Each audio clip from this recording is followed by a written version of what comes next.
Let's take you now to Parliament. Of course, my colleague Koko Asante is joining us now with updates on what's happening on the House, the floor, as we understand that the Chief Justice nominee, Gertrude Torkornoo, has been approved. Koko, give us some updates as you have it.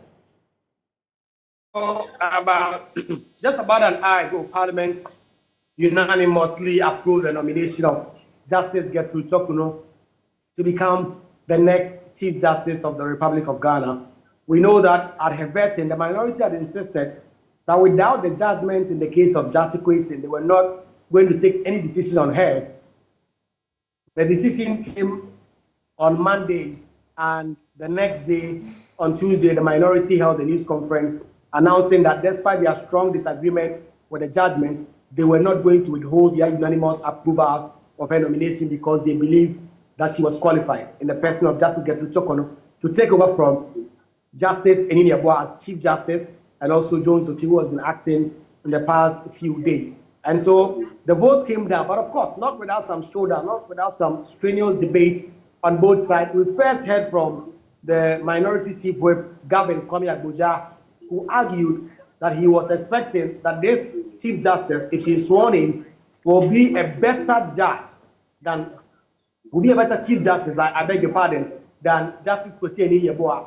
He argued and he contended that Kwesi Enini Yeboah had presided over a court that delivered justices which were a miscarriage of justice in his opinion. The majority side, of course, hit back first.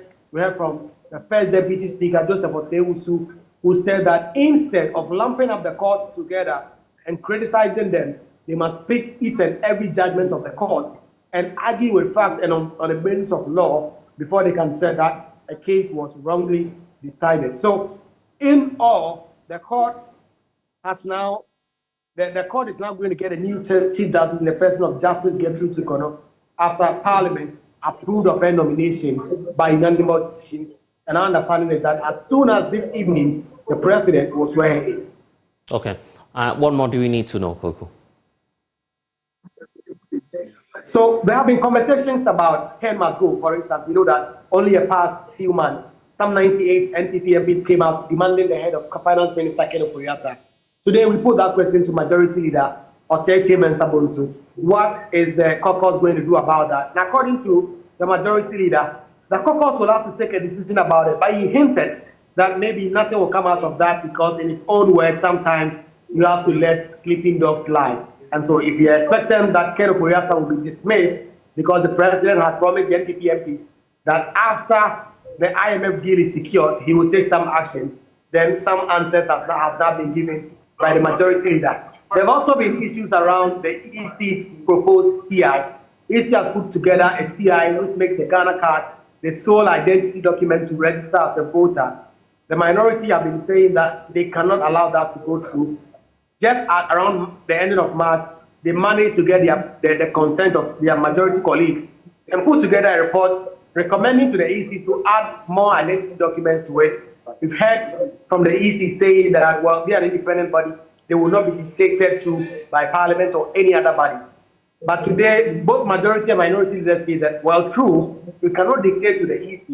But if the EC brings the CI and it's still the same way, then we are going to take some action on it by voting again, for instance. And then finally, there have been calls due to the current economic challenges for Parliament or other state agencies to downsize. Parliament is not doing this. Parliament has now actually split one directorate into three. There used to be what is called the Directorate of Public Affairs. It used to be headed by Kate Addo. It has now been divided into three with directors in each particular office with deputy directors. So there's now what used to be the Directorate of Public Affairs. It's now Directorate of Broadcasting, Directorate of Public Media Relations, and Directorate of Public Engagement.